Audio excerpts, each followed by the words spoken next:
পৃথিবী বড় স্বার্থপর, দুনিয়া বড় স্বার্থপর। দুনিয়া কাউরে জায়গা দেয় না, দুনিয়া কাউরে জায়গা দেয় না। এত মজবুত পাইলিং করে যেই বিল্ডিং বানাইলাম, দুনিয়া তারে থাকতে দেয় না। যা বেটা যা, যা তুই লাথি দিয়া বাড়ি করে যা, কবরে যা, কবরে যা। দুনিয়া কাউরে থাকতে দেয় না।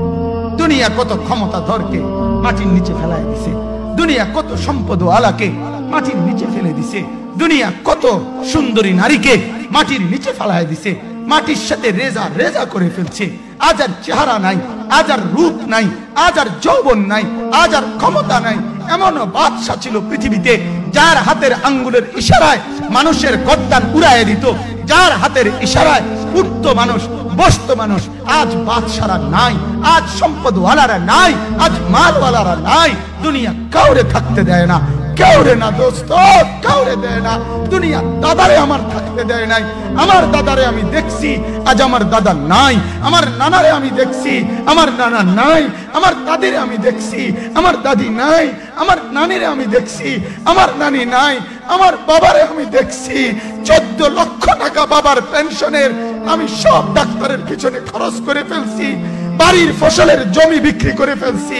আমার বাপ যেন না মরে বারবার বারে হসপিটালে নিছি, কিন্তু দুনিয়া আমার বাপকে থাকতে দেয় নাই। আমার বাপ কবরে চলে গেছে, দুনিয়া কাউরে থাকতে দেয় না, কাউরে না, কাউরে না, কাউরে না, কাউরে না। আমার বাপ দুনিয়া কাউরে থাকতে দেয় না। তুমি থাকবা না, তুমি থাকবা না। দুনিয়ার ধোকায় পড়ো না বাপ, দুনিয়ার ধোকায় পড়ো না। মাকে বুঝান, আজ মারা বেসামাল হয়ে গেছে, আজ বোনেরা বেসামাল হয়ে গেছে, বেপরদার উৎসব তুলে দিছে। এটা যেন আল্লাহর সাথে যুদ্ধ করছে।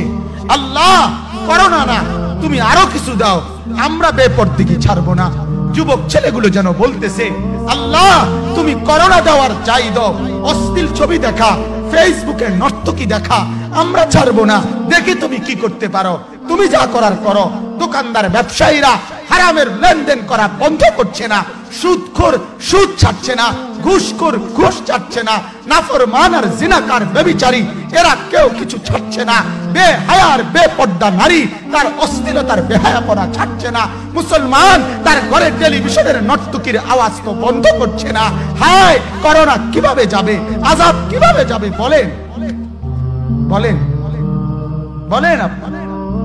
আমার বাপ ফেরাউনের উপরে তো আযাব এতদিন ছিল না, নমরুদের উপরে আযাব এতদিন ছিল না, সাদ্দাদের উপরে আযাব এতদিন ছিল না, কারুনের উপরে আযাব এতদিন ছিল না, লূত আলাইহিস সালামের কওমের উপরে আযাব এতদিন ছিল না, হুদ আলাইহিস সালামের কওমের উপরে আযাব এতদিন ছিল না, নূহ আলাইহিস সালামের কওমের উপরে এতদিন আযাব ছিল না। আজ আমরা মালিককে এই পরিমাণ নারাজ করছি, মালিক এত বেশি নারাজ। আজ 1 বছর হয়ে গেছে, 1 বছরের চাইতে বেশি হয়ে গেছে, কই করোনার মহামারীর আযাব তো যাচ্ছে না, গেছে গা বলে। আমাদের লক্ষ লক্ষ বাচ্চার পড়ালেখা বন্ধ, এরা নষ্ট হওয়ার চূড়ান্ত পর্যায়ে পৌঁছে গেছে। মোবাইল এদেরকে শেষ করে দিছে, লক্ষ লক্ষ ছেলে।